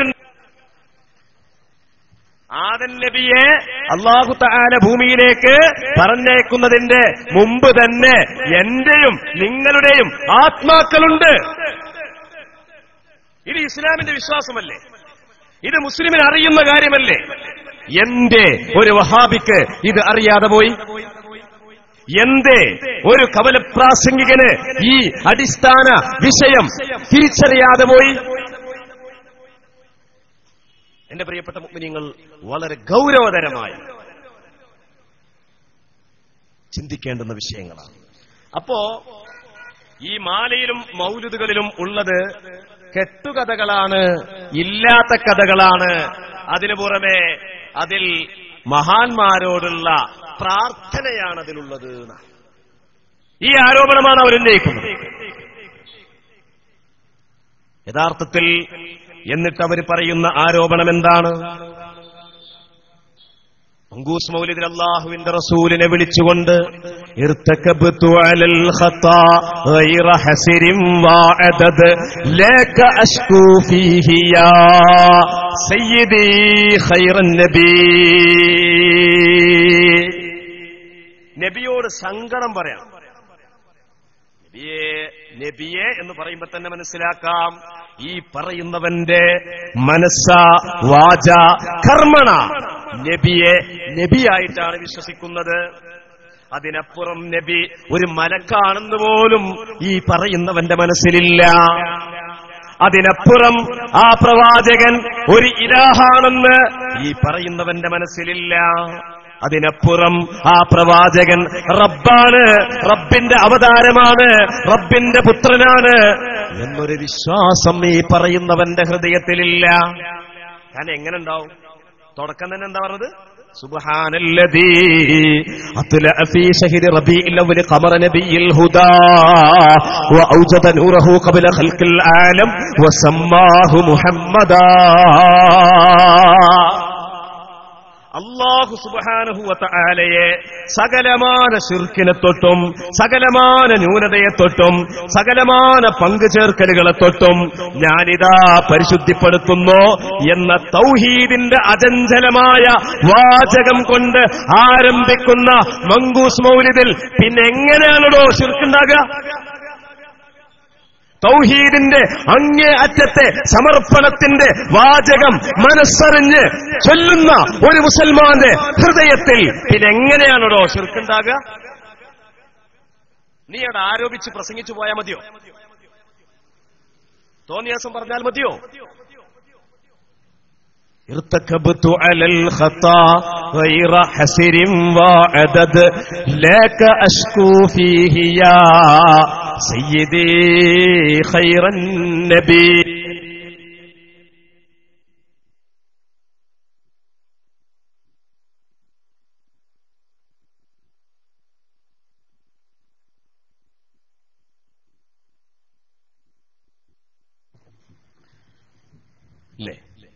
ഖുർആൻ എന്താ പറഞ്ഞത്? ഖുർആൻ പറയുന്ന ഒരു ആയത്ത് ഞാൻ പറയാം. ഖുർആൻ പറയാണ്, വഅന്നൽ മസാജിദ ലില്ലാഹ് ഫലാ തദ്ഉ മഅല്ലാഹി അഹദാ. പള്ളികൾ അല്ലാഹുവിനുള്ളതാണ്. അപ്പൊ അല്ലാഹുവിന് പുറമെ ഒരാളോടും നിങ്ങൾ ദുആർക്കരുത്. ഖുർആനിലുള്ളതാ. അതേ ഖുർആൻ തന്നെ പറയാ, വലാ തദ്ഉ മഅല്ലാഹി ഇലാഹൻ ആഖർ. മറ്റൊരു ദൈവത്തെ, അല്ലല്ലാത്തൊരു ദൈവം നിങ്ങൾക്ക് ഉണ്ടാവാൻ പാടില്ല. അപ്പൊ ദുആർക്കരുത് എന്ന് ഖുർആൻ പറയുന്നു. അതിന്റെ അർത്ഥം സങ്കടം പറയരുത് എന്നാണോ? ആണോ? ആണോ? സങ്കടം പറയരുത് എന്നാണോ ദുആർക്ക എന്ന് പറഞ്ഞാൽ എന്താ? എന്റെ മുഅ്മിനെ ശരിക്കും മനസ്സിലാക്കിക്കോ, എന്താണ് ദുആർക്ക? ഇവിടെ പ്രസംഗം തുടങ്ങി ഈ പരിപാടിയുടെ ആരംഭത്തിൽ നമ്മൾ ദുആ ചെയ്തു. മഗ്രിബ് നിസ്കാരത്തിന് ശേഷം ദുആ ചെയ്തു. ഇനിയും നമ്മൾ ദുആ ചെയ്യുന്നു. നമ്മൾ നിത്യജീവിതത്തിൽ അല്ലാഹുവിനോട് ദുആകൾ ഇങ്ങനെ ചെയ്തുകൊണ്ടിരിക്കുകയാണ്. ഖുർആൻ നമ്മൾ ഓതിക്കൊണ്ടിരിക്കുകയാണ്. അതുപോലെ നമ്മൾ സ്വലാത്തുകൾ ചൊല്ലിക്കൊണ്ടിരിക്കുകയാണ്. എന്താണ് ദുആർക്ക? ദുആ എന്താണ് എന്ന് ചോദിച്ചാൽ നമുക്ക് എല്ലാവർക്കും അത് അറിയാം. പക്ഷെ ഒരുപക്ഷെ അത് പറഞ്ഞുകൊടുക്കാൻ നാം അതിങ്ങോട്ട് പറഞ്ഞിട്ട് പഠിച്ചിട്ടുണ്ടാകില്ല. എന്നാൽ കേട്ടുകൊള്ളുക, കേൾക്കാൻ ആഗ്രഹിക്കുന്ന എല്ലാ ആളുകളും കേൾക്കട്ടെ. ദുആ എന്ന് പറഞ്ഞാൽ ത്വലബുൽ അബ്ദി ലിറബ്ബിഹി ഹവായിജ, അതാ ദുആ എന്ന് പറഞ്ഞാൽ. ഞാൻ ഒന്നുകൂടി പറയാം, ത്വലബുൽ അബ്ദി ലിറബ്ബിഹി ഹവായിജ. റബ്ബിൽ നിന്ന് ഒരു അടിമ തന്റെ യജമാനനായ റബ്ബിൽ നിന്ന് കിട്ടാൻ വേണ്ടി നടത്തുന്ന ആവശ്യങ്ങൾ കിട്ടാൻ വേണ്ടി നടത്തുന്ന അപേക്ഷയാണ് അല്ലേ? ഇതല്ലേ ദുആ എന്ന് പറഞ്ഞാല്? അല്ലാഹുവിന്റെ റസൂലിനോട് നടത്തുന്ന അപേക്ഷ ആ ദുആയാണോ? ആണോ? ഇതാണ് ദുആയുടെ അർത്ഥമെന്ന് ലോക മുസ്ലിങ്ങൾക്കറിയാം. ഞാൻ ഈ പറഞ്ഞത് എന്റെ സ്വന്തം വകയല്ല.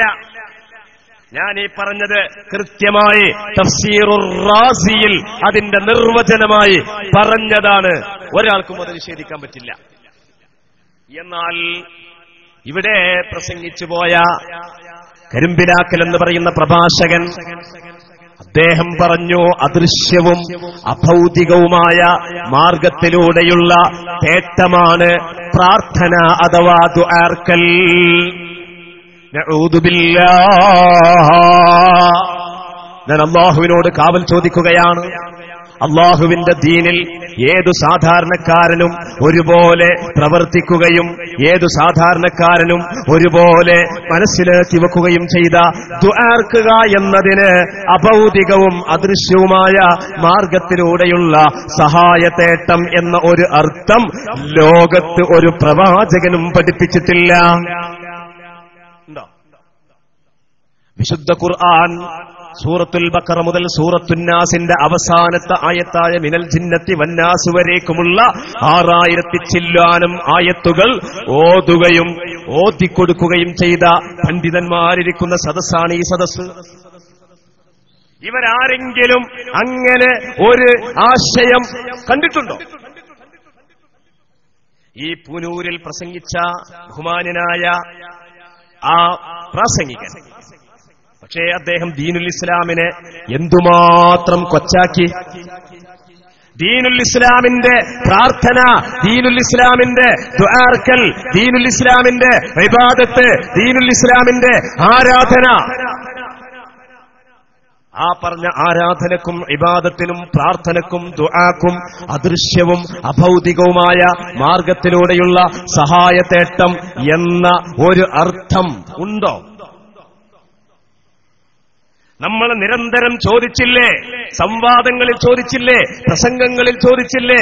രചനകളിൽ ചോദിച്ചില്ലേ? എഴുത്തുകളിൽ ചോദിച്ചില്ലേ? സംഭാഷണങ്ങളിൽ ചോദിച്ചില്ലേ? ഇതെവിടുന്ന് നിങ്ങൾക്ക് കിട്ടി? അപ്പോഴാണ് ഈ അടുത്ത് എന്റെ കയ്യിൽ ഒരു പുസ്തകം കിട്ടിയത്. എവിടുന്നാണ് അത് കിട്ടിയത് എന്നതിന്റെ മറുപടി എനിക്ക് കിട്ടിയിരിക്കുന്നു. അദൃശ്യവും അഭൗതികവുമായ മാർഗത്തിലൂടെ സഹായം തേടുന്നതിനെ കുറിച്ചാണ് പ്രാർത്ഥന. ആ പ്രാർത്ഥന പടച്ചോനോട് മാത്രം. എന്നിട്ട് പിന്നെ കുറെ ചോദ്യങ്ങളാ. എന്താ ചോദ്യങ്ങള്? ഇത്തരം ചില ചോദ്യങ്ങള്. എന്താ? മഹാനായ ഇബ്രാഹിം നബി അലൈഹിസ്സലാം, റബ്ബി ഹബ്ലി മിനസ് സാലിഹീൻ, 19 കൊല്ലം കുട്ടിയില്ലാതെ വിഷമിക്കുന്ന ഇബ്രാഹിം നബി റബ്ബിനോട് പറഞ്ഞില്ല, റബ്ബേ എനിക്കൊരു കുഞ്ഞു തരണേ. അഭൗതികവും അദൃശ്യവുമായ പ്രാർത്ഥന റബ്ബിനോടല്ലേ നടത്തിയത്? വഅയ്യൂബ ഇദ്നാദാ റബ്ബഹു അന്നീ മസ്സനിയദ്ദുറു വഅൻത അർഹമുർ റഹീമീൻ. അയ്യൂബ് നബി റബ്ബിനോടല്ലേ പ്രാർത്ഥിച്ചത്? ഖുൽ ഇന്നമാ അദ്ഉ റബ്ബി വലാ ഉശ്രികു ബിറബ്ബി അഹദാ. റബ്ബിനോട് മാത്രമേ ദുആർക്കൊള്ളൂ എന്ന് നബിയോട് പറയാൻ വേണ്ടി അല്ലാഹു പറഞ്ഞ ആയത്തില്ലേ എന്നൊക്കെ ഇങ്ങനെ പ്രസംഗിച്ച് ചോദിക്കാം. എന്നിട്ട് ആ ആയത്തിലൊക്കെ പറഞ്ഞ പ്രാർത്ഥന എന്ന് പറഞ്ഞാൽ അദൃശ്യം, അദൃശ്യം നമ്മളെ കണ്ണുകൊണ്ട് കാണാത്തത്. അദൃശ്യം എന്ന് പറഞ്ഞാൽ ഇപ്പൊ അതിന്റെ അർത്ഥം അറിയില്ലായിരിക്കും ഇവർക്ക്. അദൃശ്യവും അഭൗതികവും, അഭൗതികം എന്ന് പറഞ്ഞാൽ മെറ്റീരിയൽ ലോകത്തിലില്ലാത്തത്. അതിനപ്പുറം എന്താ അഭൗതികം എന്ന് പറഞ്ഞാൽ ഭൗതിക ശാസ്ത്രം നമ്മൾ സ്കൂളിൽ പഠിക്കുന്നില്ലേ? ഭൗതിക ശാസ്ത്രം നമ്മൾ സ്കൂളിൽ പഠിക്കുന്നുണ്ട്, പക്ഷെ അഭൗതിക ശാസ്ത്രം നമ്മൾ സ്കൂളിൽ പഠിക്കുന്നില്ല. കാരണം അത് പദാർത്ഥ ലോകത്തിന്റെ അപ്പുറത്ത് സ്ഥിതി ചെയ്യുന്ന കാര്യങ്ങളാണ്. അപ്പൊ അഭൗതികവും അദൃശ്യവുമായ മാർഗത്തിലൂടെയുള്ള സഹായതേട്ടമാണ് പ്രാർത്ഥന എന്ന് ഒരു നിർവചനം കൂടി അങ്ങോട്ട് ഇടയിലും തിരികെ കൊടുക്കുക. ഈ തിരികെ കൊടുത്തത് എവിടെ നിന്ന് കിട്ടി? ഇത് നമ്മൾ ചോദിക്കാൻ തുടങ്ങിയത് എത്ര കാലായി എന്നാ വിചാരിച്ചത്? 922 മുതൽ നാം ആരംഭിച്ച ഈ ചോദ്യത്തിന് 2015 2-ാം മാസത്തിന്റെ സമാപ രംഗത്ത് പോലും മറുപടിയില്ല. പക്ഷേ മറുപടി ഉണ്ട്. മറുപടി നമുക്ക് കിട്ടിയിട്ടുണ്ട്. ഞാൻ ഇപ്പൊ വായിച്ചു തരാം. അതാണ് ആ പുസ്തകം. ജിന്നു വിവാദം വസ്തുതയെന്ന് ഒരു മുജാഹിദ് സഹോദരൻ എഴുതിയതാണ്. ഇതിന്റെ 32-ാമത്തെ പേജിൽ മറുപടിയുണ്ട്. കാര്യകാരണ ബന്ധങ്ങൾക്കതീതമെന്നും അഭൗതികമെന്നും കഴിവിനതീതമെന്നും അദൃശ്യമാർഗമെന്നുമെല്ലാം ആരാധനയുടെ സത്തയായ പ്രാർത്ഥനയുടെ നിർവചനം വിശദീകരിക്കപ്പെട്ടത്. ആ വിശദീകരണം വിശുദ്ധ ഖുർആനോ പ്രവാചകനോ പറഞ്ഞതല്ല. നാം പറഞ്ഞാൽ മുജാഹിദീങ്ങൾ ആവിഷ്കരിച്ചെടുത്ത ഒരു വിശദീകരണം മാത്രമാണത്. മറുപടി കിട്ടിയില്ലെങ്കിൽ ഇവിടെ പ്രസംഗിച്ച മടവൂരി പ്രഭാഷകനോട് ഞാൻ ചോദിക്കുന്നത്, ഇത് നിങ്ങൾക്ക് എവിടുന്ന് കിട്ടി? നിങ്ങളൊന്ന് ഒരു തറണ്ടാക്കുക, എന്നിട്ട് ആ തറമ്മൽ പടുത്തുയർത്ത ആശയങ്ങളെ പൊതുജനത്തിന്റെ മുമ്പിൽ പ്രചരിപ്പിക്കുക. ഇത് ജനം സമ്മതിക്കില്ല. ബുദ്ധിയുള്ളവർ ഇത് അംഗീകരിക്കില്ല. പച്ചപ്പോയത്തമാണെന്ന് തിരിച്ചറിയാനുള്ള കെൽപ്പും വിവേകവും വിശാലതയും ഉള്ള ആളുകളാണ് നമ്മുടെ നാട്ടിലുള്ളത്. ഇതിനെന്താ പറഞ്ഞത്? ഖുർആനില്ല, ഹദീസിലില്ല. പിന്നെന്താ ഉള്ളത്? നാം പറഞ്ഞാൽ ആരാ? മുജാഹിദീങ്ങള് ആവിഷ്കരിച്ചെടുത്ത ഒരാശയമാണിത്. എന്നിട്ട് ഈ ആവിഷ്കരിച്ച ആശയം പൊതുജനത്തിന് മുമ്പിൽ പറയാം. ഈ ചോദ്യം, നിങ്ങൾക്കിതെവിടുന്ന് കിട്ടി എന്ന ചോദ്യം നിരന്തരമായി ചോദിച്ചുകൊണ്ടിരിക്കണം നമ്മൾ. ഓരോ മുജാഹിദിന്റെ സാധാരണക്കാരായ പ്രവർത്തകരെ കാണുമ്പോൾ നാം അവരോട് ചോദിക്കാം, ഇതെവിടുന്ന് കിട്ടി? പ്രാർത്ഥനയ്ക്ക് നിങ്ങൾ ഈ പറഞ്ഞ ഈ വിശദീകരണം ആര് പഠിപ്പിച്ചു? നിങ്ങളെ വക ദീനിൽ കൂട്ടിച്ചേർത്ത പുത്തനാശയമല്ലേ ഇത്? ദീനിൽ കൂട്ടിച്ചേർക്കുന്ന പുത്തനാശയങ്ങളല്ലേ പുത്തൻവാദം എന്ന് പറയുന്നത്? ആ പുത്തൻവാദത്തിന്റെ അറബിയല്ലേ ബിദ്അത്ത് എന്നുള്ളത്? ഈ ബിദ്അത്തല്ലേ നിങ്ങൾ വെച്ചു പുലർത്തുന്നത് എന്ന് ഒരു 5-6 ചോദ്യങ്ങൾ നിങ്ങൾ ചോദിച്ചു നോക്കൂ. പിന്നെ അവിടെ സംസാരം ഉണ്ടാകില്ല. പിന്നെ അവിടെ മറുചോദ്യമുണ്ടാകില്ല. പിന്നെ അവിടെ തെറ്റിദ്ധരിപ്പിക്കലുണ്ടാകില്ല. പിന്നെ അവിടെ സംശയിപ്പിക്കലുണ്ടാകില്ല. പിന്നെ അവിടെ ഇബ്ലീസിന്റെ പ്രവർത്തനങ്ങൾ നടത്താൻ ആളുണ്ടാകില്ല. അപ്പൊ സങ്കടപ്പെടുക, അതുപോലെ ആവലാതി പറയുക എന്നതല്ല പ്രാർത്ഥന എന്ന് പറയുന്നത്. ത്വലബുൽ അബ്ദി മിർ റബ്ബിഹി ഹവായിജ. അപ്പൊരു ചോദ്യമുണ്ട്. എന്താ ചോദ്യം? മക്കയിലുള്ള മുശ്രിക്കീങ്ങൾ, ഒരു മക്കയുണ്ട്, ഒരു മുശ്രിക്കീങ്ങളുണ്ട്. വരിക്കും അബൂജഹൽ പോലത്തെ കുറച്ച് ആൾക്കാർ. നമ്മൾ പറയുന്നത് മക്കയല്ല, ഇനി മുക്കത്തായാലും വേണ്ടില്ല, സകലമാന ബഹുദൈവ വിശ്വാസികളും ബഹു ദൈവങ്ങളിലാ വിശ്വസിച്ചത്. അത് നമ്മൾ ആവിഷ്കരിച്ചെടുത്തല്ല. അത് ഖുർആൻ പറഞ്ഞത്. ഖുർആൻ എവിടെ പറഞ്ഞത്? വത്തഖദൂ മിൻ ദൂനില്ലാഹി ആലിഹതൻ ലഅല്ലഹും യുൻസറൂൻ അർബാബുൻ മുതഫർരിഖൂന ഖൈറുൻ അമില്ലാഹുൽ വാഹിദുൽ ഖഹാർ. അപ്പോ അല്ലാഹു അല്ലാത്ത റബ്ബുമാർ, അല്ലാഹു അല്ലാത്ത ഇലാഹുമാർ, ആ ഇലാഹുമാരെ സ്ഥാപിക്കുകയും അവരോട് സങ്കടം പറയുകയും ചെയ്തു എന്നുള്ളതാണ് ഈ പറഞ്ഞ മുശ്രിക്കുകളുടെ ഏറ്റവും വലിയ അപകടകരമായ അബദ്ധമെന്നോർമ്മപ്പെടുത്തുന്ന ഖുർആനിന്റെ ആയത്തുകൾ നൂറുകണക്കിന് നമ്മുടെ മുമ്പിലുണ്ടാകുമ്പോൾ ഇവര് സ്വന്തം ആവിഷ്കരിച്ചെടുക്കുക. ഇത് ദീനിന്റെ പേരിൽ പറയാൻ പറ്റില്ല. ഇത് വേണമെങ്കിൽ സ്വന്തം കെട്ടിയോളോടും കുട്ടികളോടും പറയാൻ പറ്റുന്നല്ലാതെ പൊതുജനത്തോട് ഇത് പറയാൻ പാടില്ല. ഇസ്ലാമിന്റെ പേരിൽ ഇത് പറയാൻ പാടില്ല. ദീനിന്റെ പേരിൽ ഇത് പറയാൻ പാടില്ല. പിന്നെന്റെ പ്രിയപ്പെട്ട മുഅ്മിനീങ്ങളെ, പിന്നെന്താ പറഞ്ഞത്? യാ അക്റമൽ ഖൽഖി മാ ലിമൻ അലൂദു ബിഹി സിവാക ഇൻദഹുലു ലിൽ ഹാദിസിൽ അമിമി. അതിവ്യാപകമായ ബുദ്ധിമുട്ടുകൾ എനിക്കിറങ്ങുമ്പോൾ ഞാൻ ആരെയാണ് ഞാൻ ആശ്രയിക്കുക? നബിയെ, അങ്ങയാണല്ലോ ഞാൻ ആശ്രയിക്കുക. അപ്പൊ അവര് പറഞ്ഞു, കണ്ടോ ശിർക്ക് കണ്ടില്ലേ, ഇത് ശിർക്കാണ് പോലും, ഇത് ശിർക്കാണ് പോലും. കാരണം ആശ്രയിക്കാൻ റസൂലിനെ ആശ്രയിക്കാൻ പറ്റൂല. എന്നാൽ കേട്ടോ, അത് ശരിയല്ല. അല്ലാഹു സുബ്ഹാനഹു വ തആല ഈ പ്രപഞ്ചത്തിൽ അവന്റെ പടപ്പുകൾക്ക് അവരുടെ പ്രതിസന്ധികളിൽ അല്ലാഹു സുബ്ഹാനഹു വ തആലയുടെ സഹായത്തെ സംവിധാനിക്കുന്നതിൽ വിവിധ രീതികളുണ്ട്. ഞാൻ ഒരു രീതി പറയാം. എനിക്കിപ്പോൾ ഒരു 50 രൂപയുടെ ആവശ്യമുണ്ട് എന്ന് നിങ്ങൾ വിചാരിക്കുക. എന്റെ കീശയിൽ 50 രൂപ ഇല്ല എന്നും വിചാരിക്കുക. സംഗതി കുറച്ച് പൈസ ഉണ്ടെങ്കിലും കീശയിൽ 50 രൂപ ഇല്ല, എനിക്ക് 50 രൂപ വേണം. ഇവിടെ ഇരിക്കുന്ന ഉസ്താദുമാരോടോ നിങ്ങളോടോ 50 രൂപ ചോദിക്കാൻ എനിക്കെന്തോ പ്രയാസം. ആ സന്ദർഭത്തിൽ ഞാൻ അള്ളാഹുവിനോട് പറയാണ്, റബ്ബേ എനിക്കൊരു 50 രൂപ തരണം റബ്ബേ. അപ്പൊ റബ്ബേ എങ്ങനെ എനിക്ക് 50 രൂപ തരിക? നിങ്ങൾ ചിന്തിച്ചിട്ടുണ്ടോ? 2 രൂപത്തിൽ റബ്ബിന് തരാം. ഏറ്റവും ചുരുങ്ങിയത് ഒന്നുകിൽ ഈ മേശപ്പുറത്ത് കുൻ എന്ന ഉത്തരവിലൂടെ ഒരു 50 രൂപ പടച്ചോ നേർക്കുനേരെ സൃഷ്ടിച്ചു തരിക. അതൊരു രീതിയാണ്. അങ്ങനെ രീതി അല്ലാഹു ചെയ്യൂല എന്നൊന്നും പറയാൻ പറ്റൂല. ഇന്നഹു ഇദാ അറാദ ശൈഅൻ അൻ യഖൂല ലഹു കുൻ ഫയകൂൻ. ഖുർആൻ പല സ്ഥലത്തും പറഞ്ഞാണല്ലോ. ഇനി രണ്ടാമത്തെ രീതിയുണ്ട്. എന്താണ്?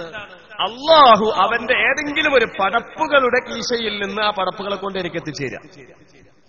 അല്ലേ? അങ്ങനെയുണ്ടാവാം. പടുത്ത് എനിക്കുണ്ടായ ഒരു അനുഭവം ഞാൻ പറയാം. ഞാനും എന്റെ വീട്ടുകാരും ഒരു സ്ഥലത്തേക്ക് പോവുകയാണ്. എന്റെ വീട്ടുകാരെന്ന് പറഞ്ഞാൽ എന്റെ ഭാര്യയും കുട്ടികളും ഞങ്ങൾ വണ്ടിയിൽ പോവുകയാണ്. അപ്പൊ എന്റെ ഭാര്യ എന്നോട് പറഞ്ഞു, മൂത്ത കുട്ടിക്ക് തുണിയും പിന്നെ പെൺകുട്ടിക്ക് ആവശ്യമായത് എടുക്കണം, പിന്നെ ഈ വസ്ത്രം എടുക്കണം എന്ന് പറഞ്ഞു. സത്യത്തിൽ എന്റെ കീശയിൽ അതിനുള്ള കാശില്ല. പക്ഷെ അത് എടുക്കൂലെന്ന് ഞാൻ പറയാൻ എനിക്കൊരു മടി. പക്ഷേ കാശ് എങ്ങനെ കിട്ടും എന്ന് ഞാനിങ്ങനെ ആലോചിച്ചുകൊണ്ടിരിക്കേണ്ടി. ചമ്മാർ ദാറുൽ ഹുദ ഇസ്ലാമിക് അക്കാദമിയിൽ മഗ്‌രിബ് നിസ്കരിച്ചിറങ്ങുന്ന സന്ദർഭത്തിൽ എന്റെ ഒരു സുഹൃത്ത് യാദൃശ്ചികമായി എന്നെ കാണുകയും എനിക്ക് 2500 രൂപ അയാളെ തരുകയും ചെയ്തു. വെറുതെ തന്നു. എന്നെ കണ്ടപ്പോ 2500 രൂപ തന്നു. ഞാൻ അൽഹംദുലില്ലാഹ് പറഞ്ഞു. ഇതിപ്പോ ആരാ തന്നത്? അത് അല്ലാഹ് തന്നതല്ല, അത് അയാൾ തന്നാന്ന് നമുക്ക് പറയാൻ പറ്റുമോ? അയാൾ തന്നാലും റസൂല് തന്നാലും ഞാൻ തന്നാലും നിങ്ങൾ തന്നാലും ആര് തന്നാലും അതിന്റെയൊക്കെ യഥാർത്ഥമായ അതിന്റെ ഉടമസ്ഥരും അതിന്റെ അവകാശിയും അതിന്റെ ദാതാവുമാരാ എന്നൊരു മുസൽമാനോട് ചോദിക്കപ്പെട്ടാൽ മുസൽമാന്റെ മറുപടി എന്താ? മുസൽമാന്റെ മറുപടി അല്ലാഹ് എന്നതല്ലേ. അതല്ലേ നമ്മുടെ ഫാത്തിഹ സൂറയിലെ നിരന്തരമായി 17 തവണ ചുരുങ്ങിയത് എല്ലാ ദിവസവും നമ്മൾ പറഞ്ഞുകൊണ്ടിരിക്കുന്നത് ഇയ്യാക നഅ്ബുദു വ ഇയ്യാക നസ്തഈൻ. നിനക്ക് മാത്രം ഞങ്ങൾ ആരാധന, നിന്നോട് മാത്രം സഹായതേട്ടം. അപ്പൊ ഒരു സംശയം വരും. അമുസ്ലിമീങ്ങൾ ഒരു പക്ഷെ നമ്മോട് ചോദിച്ചുകൂടായില്ല. നിങ്ങളെ ഖുർആനില് അതിന്റെ 1-ാമത്തെ അധ്യായത്തിലെ 5-ാമത്തെ ആയത്തല്ലേ ഇസ്മി അൽഹംദുലില്ലാഹ് റഹ്മാൻ മാലിക് ഇയ്യാക, 5-ാമത്തെ ആയത്തില് നിങ്ങൾ എന്താ പറഞ്ഞത്? അല്ലാഹുവിനോട് മാത്രം സഹായം ചോദിക്കും എന്നല്ലേ. പിന്നെ നിങ്ങൾ ആരോടൊക്കെ ചോദിക്കുന്നു? നിങ്ങൾ ഹോട്ടലിൽ കയറിയ ഹോട്ടലുകാരനോട്, സുബഹിക്ക് മുമ്പ് എഴുന്നേൽക്കുമ്പോ സ്വന്തം ഭാര്യയോട് ഒരു ഗ്ലാസ് ചായ ചോദിക്കുന്നു. ഉമ്മയെ കാണുമ്പോൾ എനിക്ക് കഞ്ഞി തരണം ഉമ്മ എന്ന് പറയുന്നു. ബാപ്പയെ കാണുമ്പോൾ എനിക്ക് സ്കൂളിൽ പഠിക്കാൻ ബാഗ് വാങ്ങിത്തരണം എന്ന് പറയുന്നു. പോലീസുകാരനെ കാണുമ്പോൾ പറയുന്നു. അതുപോലെ യാത്ര ചെയ്യുമ്പോൾ ആളുകളോട് വഴി ചോദിക്കുന്നു. ഇതൊക്കെ നിങ്ങളുടെ ഫാത്തിഹ സൂറയ്ക്ക് എതിരല്ലേ, ഫാത്തിഹ സൂറയിലുള്ള പ്രഖ്യാപനത്തിനെതിരല്ലേ എന്ന് ചോദിക്കുമ്പോൾ സുന്നിക്ക് അവിടെ ഒരു മറുപടി ഉണ്ട്. എന്താ സുന്നിന്റെ മറുപടി? സുന്നിയുടെ ഉദാഹരണം, ഉമ്മയുടെ ഉദാഹരണം, പിതാവിന്റെ ഉദാഹരണം, യാത്രക്കാരന്റെ ഉദാഹരണം, പോലീസുകാരന്റെ ഉദാഹരണം, സകല ഉദാഹരണങ്ങളും, റസൂലിന്റെ ഉദാഹരണം, മുഹിയുദ്ദീൻ ശൈഖിന്റെ ഉദാഹരണം, ഇതെല്ലാം തന്നെ റബ്ബുൽ ഇസ്സത്തായ അല്ലാഹു തആലയുടെ സംവിധാനങ്ങളാണ്. അതുകൊണ്ട് അവരോട് ചോദിച്ചാലും അതിന്റെ ഉടമ അല്ലാഹുവാണ് എന്നാണ് ഫാത്തിഹ സൂറയുടെ അർത്ഥം എന്ന് നമ്മൾ അവരോട് അറിയും. മുജാഹിദ് പറയും ഭൗതികമാണെങ്കിൽ പറ്റും, അഭൗതികം അല്ലാഹുവിനോട് എന്നാണ് ആ പറഞ്ഞതിന്റെ അർത്ഥം അവരും പറയും. അവിടെയും നമ്മുടെ നേരത്തെയുള്ള ചോദ്യം വരും, ആരാ അങ്ങനെ അർത്ഥം വെച്ചത്? ഇയ്യാക നസ്തഈൻ എന്ന വാക്യത്തിന് അങ്ങനെ ഒരു അർത്ഥം ലോകത്ത് ആര് നടത്തി?